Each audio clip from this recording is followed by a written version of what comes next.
आज आइए हम परमेश्वर का भयमान इस उपदेश शीर्षक के जरिए व्यवस्थाओं, विधियों और नियमों का, जिन्हें परमेश्वर ने हमें मनाने की आज्ञा दी, पालन करने का महत्व सीखने का समय ले। सबोपदेशक अध्याय 12 आयत 13 में परमेश्वर ने हमें परमेश्वर का भय मानने की आज्ञा दी है। जो लोग परमेश्वर का भय मानते हैं और उनकी आज्ञाओं को ईमानदारी से पालन करते हैं, परमेश्वर ने उन्हें क्या आशीष देने की प्रतिज्ञा की है। आइए हम यशायाह अध्याय 43 आयत 1 देखें। हे इज़राइल, तेरा रचने वाला और हे याकूब, तेरा सृजनहार यहोवा अब यो कहता है, मत डर, क्योंकि मैंने तुझे छुड़ा लिया है। मैंने तुझे नाम लेकर बुलाया है, तू मेरा ही है।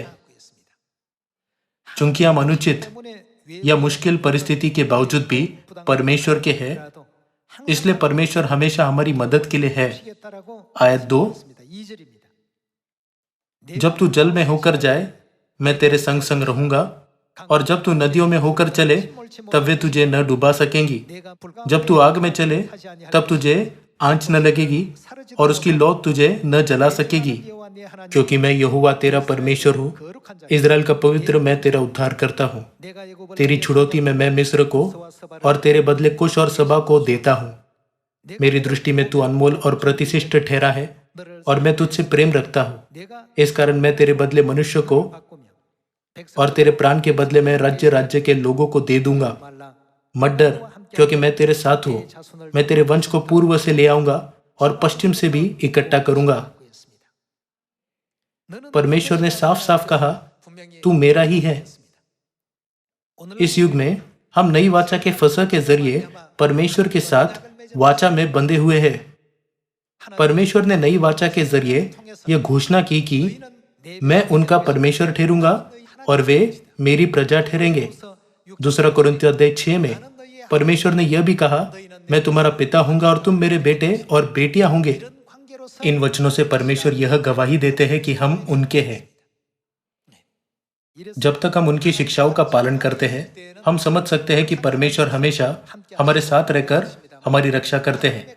लेकिन यदि हम परमेश्वर की शिक्षाओं का पालन करना छोड़ दें, तो हम परमेश्वर के बलवंत हाथ की सुरक्षा पाना खो देंगे। इस क्षण से क्या हमारे जीवन गंभीर जोखिम में नहीं होंगे? इसलिए हमें परमेश्वर के वचन के प्रति हमेशा आज्ञाकारी रहना चाहिए। आज आइए हम इस बात को समझें कि हमें क्यों परमेश्वर का भय मानना चाहिए। आइए हम यह भी समझें कि भय मानना और परमेश्वर में बने रहने का अर्थ क्या है। आइए हम पहला यूहन्ना अध्याय 2 आयत 1 पर एक नजर डालें। हे मेरे बालकों, मैं ये बातें तुम्हें इसलिए लिखता हूं कि तुम पाप न करो, और यदि कोई पाप करे तो पिता के पास हमारा एक सहायक है, अर्थात धर्मी यीशु मसीह, और वही हमारे पापों का प्रायश्चित है। और केवल हमारे ही नहीं, वरना सारे जगत के पापों का भी।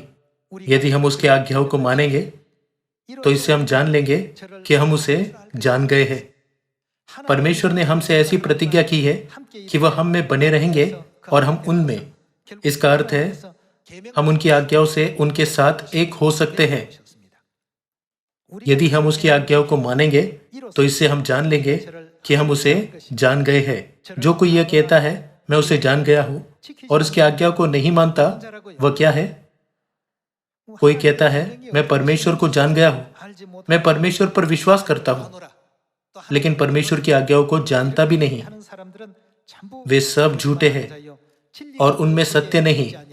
आयत 5, पर जो कोई क्या करे, उसके वचन पर चले, उसमें सचमुच परमेश्वर का प्रेम सिद्ध हुआ है।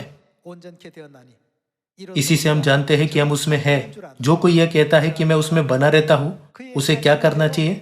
उसे चाहिए कि आप भी वैसा ही चले जैसा वह चलता था।